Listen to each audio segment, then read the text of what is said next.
بسم الله الرحمن الرحيم وهذا صراط ربك مستقيما قد فصلنا الآيات لقوم يذكرون لهم دار السلام عند ربهم وهو وليهم بما كانوا يعملون.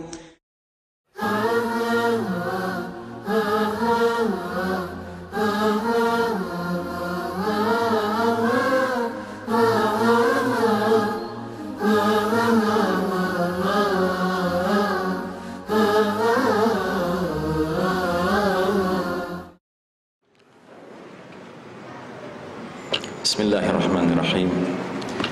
Assalamualaikum warahmatullahi wabarakatuh. Alhamdulillahirabbil alamin. Wassalatu wassalamu ala asyrafil anbiya'i wal mursalin wa ala alihi wa ashabihi ajma'in. Qala Allah Ta'ala fi kitabihil karim, ya ayyuhalladzina amanu taqullaha haqqa tuqatih wa la tamutunna illa wa antum muslimun. Hadirin hadirat jamaah kaum muslimin dan muslimat rahimakumullah. Alhamdulillah, Allah Ta'ala masih melimpahkan kepada kita sebaik-baiknya nikmat, yaitu nikmatul iman wal Islam. Mudah-mudahan Allah mengumpulkan kita ke dalam golongan orang-orang asyakirin yang pandai bersyukur, sehingga nikmat iman dan Islam ini bukan saja bertahan tetapi terus meningkat, sehingga pada puncaknya ketika kita dipanggil Allah Ta'ala, semoga kita dalam puncak keimanan dan keislaman kita, amin ya rabbal alamin. Saudara sekalian rahimakumullah, sebagaimana kita ketahui, sebuah masyarakat adalah ibarat sebuah bangunan yang besar, dan bangunan yang besar itu terdiri dari batu-bata yang dikumpulkan sehingga berdirilah bangunan besar itu. Dan batu-bata dalam sebuah masyarakat adalah sebuah keluarga. Oleh karenanya Islam sangat memberikan perhatian kepada bina Baitul Muslim, pembangunan keluarga muslim, keluarga beriman, sehingga ketika Allah Subhanahu wa taala menyebutkan perihal ikatan hubungan suami istri, disebutnya dengan mitsaqan ghalidha, sebuah ikatan yang berbobot berat. Sebab pada hakikatnya dari pertemuan seorang lelaki dan perempuan inilah terwujudnya cikal bakal sebuah unit terkecil masyarakat yang bernama keluarga. Nah, saudaraku rahimakumullah, tidak ada seorang pun di antara kita kecuali pasti merupakan produk dari sebuah keluarga. Kita semua berasal dari suatu keluarga, dan nilai-nilai yang tertanam kepada diri kita sangat besar dipengaruhi oleh nilai-nilai apa yang orang tua kita tanamkan kepada diri kita. Oleh karenanya Nabi kita sallallahu alaihi wasallam sampai mengatakan, kullu mauludin yuladu 'alal fitrah fa abawahu yuhawwidanihi aw yunassiranihi aw yumajjisanihi. Artinya, tiap-tiap yang lahir ke muka bumi ini lahir dalam keadaan fitrah, tanpa dosa, suci, murni. Kemudian kedua orang tuanya lah dalam proses pendidikan selanjutnya yang menyebabkan si anak ini atau menjadi Yahudi, atau menjadi Nasrani, atau menjadi Majusi. Tidak disebut atau menjadi Muslim. Kenapa tidak disebut? Karena pada hakikatnya bila mana orang tuanya sejak dari kecil anaknya ini dibesarkan dengan dinullah al-Islam, agama Allah al-Islam, maka dengan sendirinya orang tuanya sedang memelihara fitrah anak itu. Oleh karenanya al-Islam ini dijuluki juga dinul fitrah, agama fitrah. Maka tidak perlu disebut bahwa orang tuanya lah yang menjadikan dia muslim. Kalau memang orang tuanya menanamkan Islam, dengan sendirinya fitrah anak ini akan terpelihara sampai dewasa. Nah, saudaraku rahimakumullah, pada masa kita hidup sekarang ini, sesungguhnya memelihara sebuah keluarga beriman bukanlah perkara yang mudah. Terus terang saja Pak, kita ini sedang menjalani sebuah era yang belum pernah ada presidennya dalam sejarah umat Islam, kecuali yaitu era jahiliyah yang dihadapi oleh Nabi Muhammad SAW dan para sahabat sebelum hijrah ke Madinah. Itulah sebabnya ada penulis yang menulis buku dengan judul Jahiliyah Al-Mu'asirah atau Jahiliyah Modern, bahwa kita sekarang ini kembali kepada kondisi seperti jahiliyah modern. Kondisi kita ini sangat memprihatinkan, sampai-sampai 15 abad yang lalu Nabi sudah menggambarkan bahwa apa yang kita alami sekarang ini bakal kita alami, dan takdir Allah Ta'ala kita yang hidup di zaman sekarang inilah yang mengalaminya. Nabi mengatakan 15 abad yang lalu, la tattabi'unna sanana alladzina min qablikum shibran bi shibrin wa dhira'an bi dhira'in hatta law dakhalu fi juhri dabbin lattaba'tumuhum. Artinya, sungguh kalian benar-benar akan mengikuti kebiasaan orang-orang sebelum kalian, sejengkal demi sejengkal dan sehasta demi sehasta, sehingga sekiranya mereka masuk ke dalam lubang biawak sekalipun, kalian pasti mengikuti mereka. Lalu para sahabat langsung bertanya, ya Rasulullah, apakah mereka itu kaum Yahudi dan Nasrani? Nabi menjawab dengan balik bertanya, siapa lagi kalau bukan mereka? Saudaraku rahimakumullah, ini hadis adalah hadis tentang ramalan masa depan, sehingga ketika Nabi menyampaikan di hadapan para sahabat, mereka semua terkejut karena mereka tidak bisa membayangkan mengapa umat Islam, umat Al-Quran yang menerima kitabullah yang keasliannya tidak akan pernah berubah, namanya Al-Quranul Karim, mengapa mereka suatu ketika nanti akan mengekor kepada umat terdahulu Yahudi dan Nasrani yang juga menerima kitab dari Allah Ta'ala, namanya Taurat, Zabur, Injil, tetapi tidak ada jaminan keaslian, menyimpang. Dan penyimpangannya bukan terjadi sekarang saja, sejak zaman Nabi dan para sahabat sudah menyimpang isi dari Taurat, Injil dan Zabur itu, sehingga mereka tidak faham. Tapi bagi kita yang hidup sekarang ini Pak, asalkan kita mau menggunakan iman sebagai kacamata menilai situasi dan kondisi dunia, kita bukan saja faham hadis ini, tapi kita mengalaminya Pak. Kita menyaksikan bagaimana Allah Ta'ala sedang menguji umat Islam sedunia dengan Allah menyerahkan kepemimpinan dunia ini kepada Barat, Eropa dan Amerika yang tidak lain adalah Al-Yahud wan Nasara, kaum Yahudi dan Nasrani. Dan kita menyaksikan betapa banyaknya orang yang mengaku Muslim sekarang mengekor kepada mereka. Dalam apa? Dalam semua urusan, praktis dalam semua urusan. Nah maka dalam zaman seperti ini saudaraku rahimakumullah, kita sebagai kepala keluarga menghadapi tantangan yang sangat serius.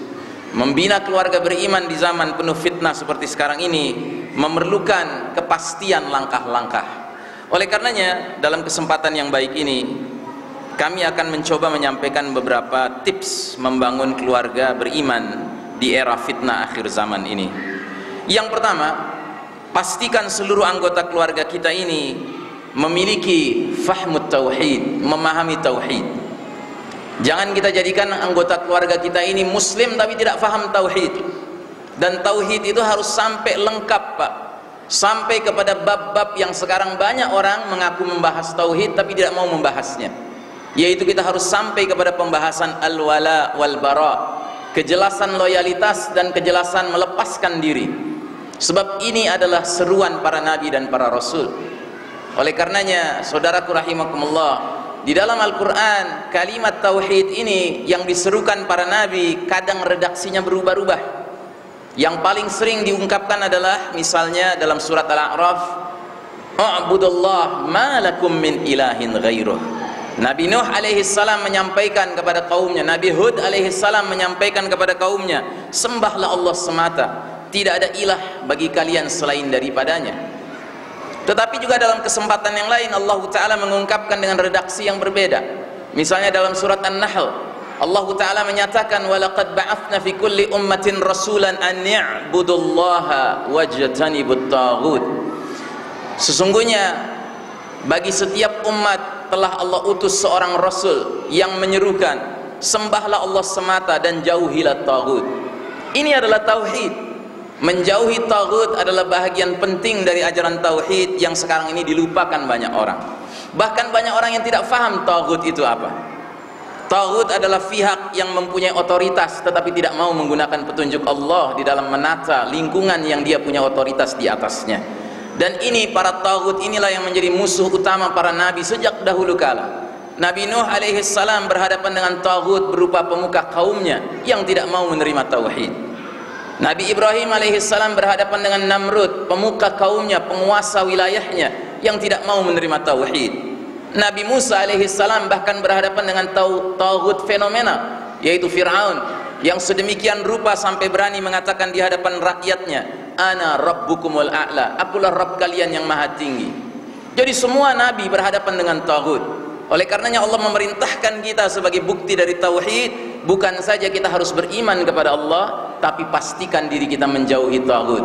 Bahkan dalam surat Al-Baqarah ayat 256, satu ayat setelah ayat kursi, Allah Ta'ala mengungkapkan dengan bahasa yang lebih tegas lagi, faman yakfur bit-taghuti wa yu'min billahi faqad istamsaka bil urwatil wusqa. Barang siapa ingkar kepada taghut dan beriman kepada Allah, sungguh dia telah berpegang pada buhul tali yang amat kuat. Ibnu Abbas ketika menerangkan apa itu buhul tali yang amat kuat, beliau mengatakan kalimat la ilaha illallah. Jadi tidaklah orang berla ilaha illallah seandainya dia hanya mau beriman pada Allah tapi dia tidak mau mengingkari taghut. Bahkan yang lebih mengerikan lagi, mereka bekerja sama dengan taghut. Na'udzubillahi min dzalik. Bahkan ulil amri adalah sebutan bagi taghut untuk sementara kalangan. Na'udzubillahi min dzalik. Ini yang pertama dan utama, Pak. Pastikan seluruh anggota keluarga kita memahami tauhid. Yang kedua, kita harus menjaga seluruh anggota keluarga kita untuk menjalin hubungan dengan landasan al-mahabbatu wal ukhuwatu fillah. Cinta dan persaudaraan hanya karena Allah Subhanahu wa ta'ala. Oleh karenanya di dalam surat At-Tur ayat 21 Allah menggambarkan bahwa ini akan menjadi kunci sebabnya kita berkumpul dengan bahagia dengan keluarga kita di dunia sampai ke akhirat kelak nanti.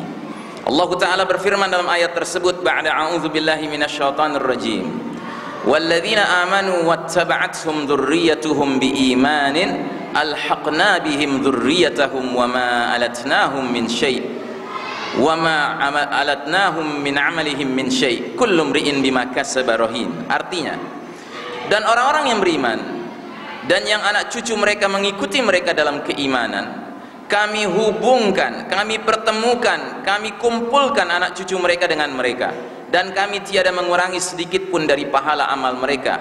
Tiap-tiap manusia terikat dengan apa yang dikerjakannya. Jadi saudaraku rahimakumullah, pastikan dalam keluarga kita seorang suami mencintai istri karena Allah, seorang istri mencintai suami karena Allah, orang tua mencintai anak-anaknya karena Allah, anak-anak mencintai orang tuanya karena Allah, anak dengan sesama anak, saudara dengan saudara mencintai satu sama lain hanya karena Allah Ta'ala.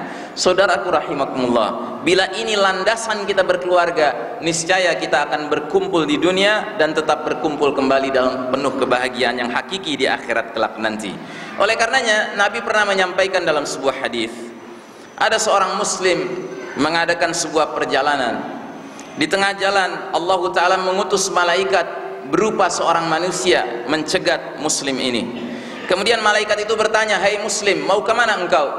Dia bilang, "Azuru akhan li fi tilkal qaryah." Aku ingin mengunjungi saudaraku yang ada di kampung tersebut. Maka malaikat itu bertanya, "Apakah kamu punya urusan hutang piutang dengan dia? Apa kamu punya urusan dunia yang kamu mau urus dengan dia?" Maka dia menjawab, "Ghaira anni uhibbuhu fillah." Oh tidak, aku tidak punya urusan dunia dengan dia. Aku hanya mau mengunjungi dia karena aku cinta kepadanya karena Allah Ta'ala. Maka kata malaikat, "Aku datang membawa kabar gembira bahwa Allah mencintaimu sebagaimana engkau mencintai saudaramu hanya karena Allah Ta'ala." Nah, jadi ini yang kedua. Yang ketiga, saudaraku rahimakumullah, dalam sebuah keluarga beriman, seluruh anggota keluarga harus ditanamkan kewaspadaan menghadapi berbagai fitnah zaman ini, fitnah akhir zaman. Dan fitnah akhir zaman ini bukan fitnah yang mengancam sekedar diri kita sehingga terjebak ke dalam dosa-dosa kecil, tidak Pak. Bukan dosa-dosa besar saja bahkan, tetapi bahkan mengancam sampai ke derajat terjadinya nawaqidul iman, pembatalan keimanan, atau dalam bahasa populernya tersebarnya virus MTS, murtad tanpa sadar. Na'udzubillahi min dzalik. Nabi mengatakan dalam sebuah hadis riwayat Muslim dengan gamblang, badiru bil a'mali fitanan ka qita'il lailil muslim. Bersegeralah kalian beramal sebelum datangnya fitnah-fitnah yang menyebabkan dunia menjadi seperti malam yang gelap gulita. Yusbihur rajulu mu'minan wa yumsi kafiran, aw yumsi mu'minan wa yusbihu kafiran, yabi'u dinahu bi'aradin minad dunya. Pagi hari seseorang masih beriman, kata Nabi, sore harinya menjadi kafir. Sore hari masih beriman, pagi harinya menjadi kafir. Kenapa? Karena dia menjual agamanya demi kenikmatan dunia. Saudaraku rahimakumullah, kita hidup di era seperti itu. Contoh yang sangat konkret misalnya, betapa mudahnya orang yang mengaku muslim sekarang ini menelan ideologi yang ditawarkan oleh barat, oleh Yahudi Nasrani, yang kalau dia terima sebenarnya sangat potensial membatalkan imannya. Dalam hal ini ideologi pluralisme, ideologi yang dengan ringannya menyebabkan seorang yang mengaku muslim mengucapkan kalimat semua agama sama, semua agama baik, semua agama benar. Ketahuilah kalimat-kalimat sederhana seperti ini cukup menyebabkan pengucapnya batal imannya. Na'udzubillahi min dzalik. Nah, anak-anak kita, istri kita, keluarga kita semuanya harus paham salah satu pokok cabang ilmu utama tentang tauhid yaitu nawaqidul iman, perkara-perkara yang membatalkan keimanan. Ini harus dipahami, Pak. Ini bukan urusan yang boleh kita tunda-tunda pemahamannya, karena kita hidup di suatu era di mana ancaman terhadap iman merupakan kenyataan. Yang keempat, setiap anggota keluarga kita harus kita sadarkan bahwasanya kehidupan di dunia ini Allah Ta'ala ciptakan dengan sebuah sunnatullah yang namanya sunnatut tadafu, sunnah konflik. Betapapun kita cinta dengan perdamaian, betapapun kita ingin harmonis dengan semua orang, tetapi mustahil hal ini bisa diwujudkan di dunia, Pak. Kenapa? Karena dari hari pertama ketika Allah menurunkan Adam dan Hawa alaihi wassalam dari surga ke muka bumi ini, Allah mengatakan ihbita jami'an ba'dukum li ba'din adu. Turunlah kamu berdua dari surga ke muka bumi ini, sebagian kalian akan menjadi musuh bagi sebahagian yang lainnya. Jadi Allah sudah membuat sunnatullah, Pak, bahwa mustahil kita bisa mengelak dari sebuah konflik abadi dan hakiki yang pasti ada sepanjang zaman, yaitu konflik antara mereka yang dikatakan mukminin melawan kafirin, antara Hizbullah melawan Hizbus Syaitan, antara ibadur rahman, hamba-hamba Allah yang maha penyayang pengasih, dengan abadat taghut, hamba-hamba taghut. Ini pasti, Pak, sepanjang zaman akan selalu ada. Oleh karenanya kita jangan mau ditipu oleh musuh-musuh Islam yang sekarang ini seolah-olah membuat kita memahami Islam dengan pemahaman menurut versi mereka, yaitu pemahaman seolah-olah kita harus damai dengan semua orang. Jangan kita bertikai karena urusan agama, seolah-olah ini adalah hal yang sangat penting. Padahal coba kita renungkan baik-baik, Pak. Nabi Muhammad SAW adalah orang yang paling mulia akhlaknya. Tidak ada yang lebih mulia akhlaknya daripada Nabi kita. Sampai-sampai kata Allah Ta'ala, wa innaka la'ala khuluqin azim. Sesungguhnya engkau benar-benar berada di atas akhlak yang mulia, kata Allah tentang Nabi kita. Tapi coba kita tanya pada diri kita sendiri, apakah Nabi yang sudah mulia begitu akhlaknya tidak punya musuh? Nabi punya musuh, Pak. Dan apakah Nabi dimusuhi karena akhlaknya? Oh tidak. Nabi tidak bisa dimusuhi karena akhlaknya sempurna, Pak. Semua lawan maupun kawan mengakui akhlak Nabi itu sempurna. Lalu kenapa Nabi dimusuhi? Nabi dimusuhi tidak lain karena kalimat tauhid, karena akidah. Oleh karenanya saudaraku rahimakumullah, sadarilah kita hidup di satu zaman penuh fitnah, di mana kita dipaksa sekarang ini seolah-olah untuk menyatakan bahwa kita harus berbaik-baik dengan siapapun, termasuk apapun agamanya, padahal ini mustahil. Sehingga dalam Al-Quranul Karim kata Allah Ta'ala tentang para pengikut Nabi Muhammad SAW, dengan jelas kata Allah, Muhammadur Rasulullah walladzina ma'ahu asyidda'u 'alal kuffar ruhama'u bainahum. Muhammad adalah utusan Allah, orang-orang yang bersama dengan dia keras terhadap orang-orang kafir dan berkasih sayang dengan sesama mereka. Jadi saudaraku rahimakumullah, ini harus kita tanamkan pada anak-anak kita supaya mereka tidak menjadi orang-orang yang naif, yang ketika berhadapan dengan orang-orang kafir yang namun kelihatan sukses secara duniawi, kemudian dia kagum dengannya. Tidak. Ini harus tertanam dari hari pertama. Oleh karenanya saudaraku rahimakumullah, jangan pula ada di antara kita yang kemudian berpikiran, ah Ustadz, saya mah netral aja deh, saya mau baik sama semua orang, udah capek konflik. Tidak bisa Pak, kita tidak bisa mengelak dari konflik ini. Sebab Allah Ta'ala sampai memperingatkan, kalau ada orang yang ingin netral atau sok netral lebih tepatnya, maka kata Allah, mereka akan masuk ke dalam golongan yang disebutkan dalam surat An-Nisa ayat 143. Kata Allah Ta'ala mengenai mereka ini, mudzabdzabina baina dzalika la ilaha illa wa la ilaha illa. Mereka berada dalam keraguan antara iman dan kafir.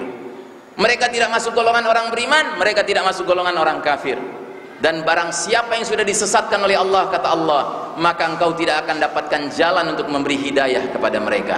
Berarti orang yang ingin netral dengan semua orang, ingin akrab dengan semua orang, tidak rela untuk bermusuhan, mereka ini adalah orang-orang yang dikategorikan sebagai al-munafiqun. Wa na'udzubillahi min dzalik.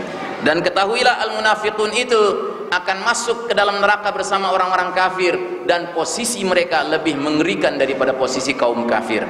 Kata Al-Quranul Karim, innal munafiqina fid darkil asfali minan nar walan tajid lahum nasira. Sesungguhnya orang-orang munafik itu berada di keraknya api neraka, dan sekali-kali engkau tidak akan dapatkan penolong bagi mereka seorang pun. Artinya mereka kekal selamanya di dalam neraka. Wa na'udzubillahi min dzalik.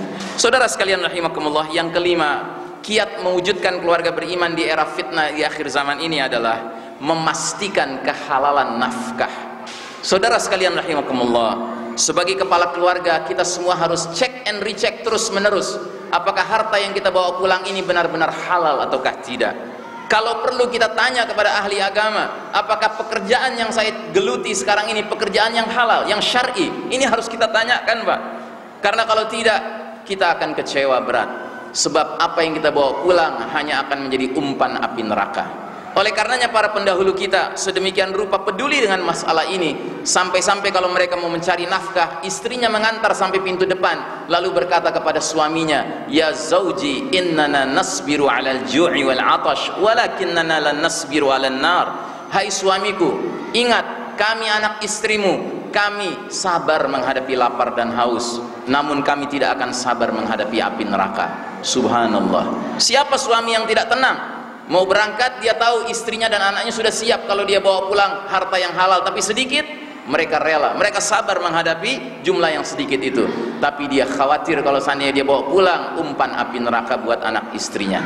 Kemudian yang terakhir saudara sekalian rahimakumullah, sebuah keluarga beriman hendaknya mewujudkan atmosfer di dalam keluarga itu untuk gemar taqarrub ilallah, mendekat kepada Allah, bertaubat, senantiasa gemar bertaubat ya. Soal berdosa itu pasti Pak, tetapi Allah mencintai orang yang setelah berdosa bertaubat dan kemudian berdoa kepada Allah Subhanahu wa taala. Sebuah keluarga beriman adalah keluarga yang seluruh anggotanya menyadari bahwa andalan utama mereka bukanlah kepala mereka sendiri, bukan pikiran mereka sendiri, tetapi pertolongan Allah taala melalui doa yang terus menerus mereka ajukan kepada Allah Azza wa Jalla. Demikianlah saudara sekalian rahimakumullah, mudah-mudahan apa yang kami sampaikan akan membuat kita tergugah, terbangkitkan kembali semangat kita untuk memastikan kita membangun hanya keluarga beriman, bukan keluarga seperti kebanyakan keluarga lainnya yang cuma mengerti urusan dunia belaka. Aqulu qawli hadza fastaghfirullah li wa lakum billahi taufiq wal hidayah al afu minkum uhibbukum fillah. Wassalamu alaikum warahmatullahi wabarakatuh. Ala Muhammad sallallahu alaihi wasallam. Sallallahu ala Muhammad